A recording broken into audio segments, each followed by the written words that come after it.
naitwa Ayubu Julius, ni mzaliwa wa Arusha. Hii saini ya kwanza kama unaiona hapa, hii saini ya love.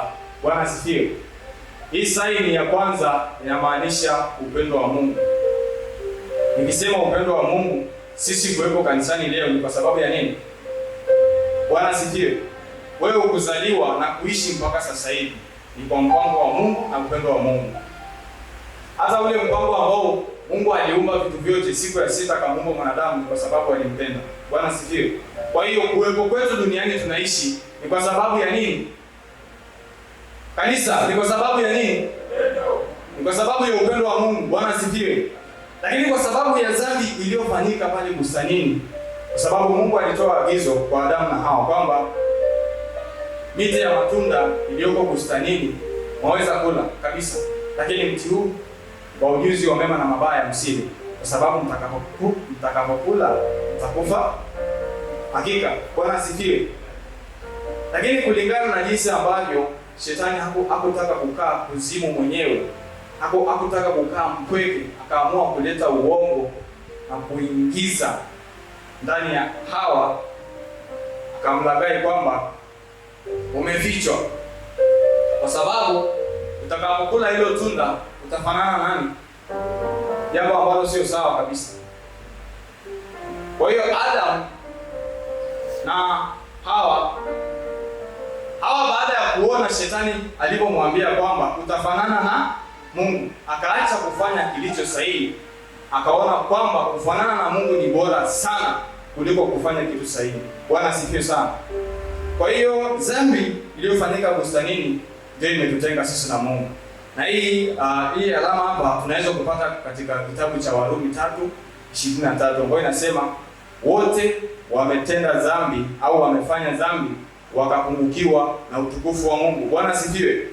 Kwa hiyo hii alama ya kugawanya ni dhambi. Hii ni dhambi ambayo imetutenga sisi na upendo wa Mungu. Lakini kwa sababu Mungu anatupenda bado, pamoja na kwamba dhambi imetutenga na yeye, pamoja na kwamba maovu yetu yametutenga mbali na uso wake, bado upendo wake unatufuata sisi watoto wake. Bwana asifiwe.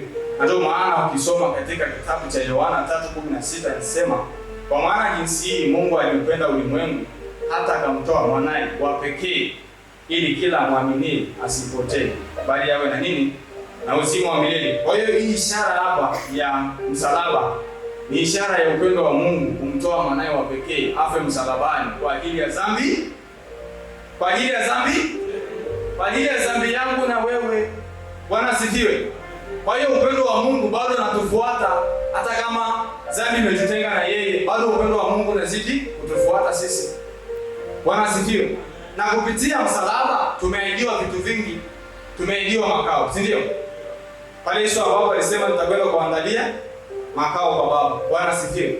Lakini pia kupitia msalaba tumeahidiwa uzima wa milele, si ndio? Bwana asifiwe. Kwa hiyo kupitia upendo wa Mungu kumtoa mwanae wa pekee kufa pale msalabani, hakuishia tu kufa, lakini alituahidi vitu vingi. Bwana asifiwe sana. Lakini sasa alama ya mwisho ni kwamba mimi nimeshapata neema ya kuokolewa na msalaba, ya kuokolewa kwa damu ya Yesu Kristo, nikapata neema ya wokovu. Wewe ndugu yangu ambao uko kanisani, unasema unakuja kanisani kila siku, umepata neema ya kukombolewa na damu ya Yesu? Bwana asifiwe. Hilo swali ambalo unatakiwa kujiuliza. Hii alama ya mwisho ya kiulizo ni swali ambalo nakuachia wewe, kwamba umepata neema hiyo. Je, hiyo ahadi itakupata wewe ya kurithi uzima wa Mungu, ya kwenda kwenye makao? Bwana asifiwe sana. Lakini alama ya mwisho hii, haya maneno ya chini yaliyoandikwa go movement. Go movement ni kwa habari ya watakatifu. Bwana asifiwe. Sisi tunaojiita watoto wa Mungu ambao tumeokoka. Go movement hii, go ya mwanzo inatoka katika kitabu cha Mathayo 28:19 mpaka 20. Pale ambapo Yesu alitoa agizo kwamba tuenende ulimwenguni tukawahubiri wote habari njema kwa kila kiumbe, na yeye atakuwa pamoja na sisi hata ukamilifu wa dahari. Kwa hiyo nataka nitoe ushauri mmoja kwa watu ambao tuko kanisani, kwa askofu, kwa wachungaji na kwa washirika wote, kwamba Tusiishie kwamba tumeokoka, tusiishie kwamba tunamjua Mungu, lakini tuna kazi ambayo tunatakiwa kufanya. Bwana asifiwe. Kazi ambayo tumepewa sisi ambao tumeokoka ni kuwaleta wale wengine ambao hawajaokoka au wale ambao wako gizani waje waipate neema ya Yesu.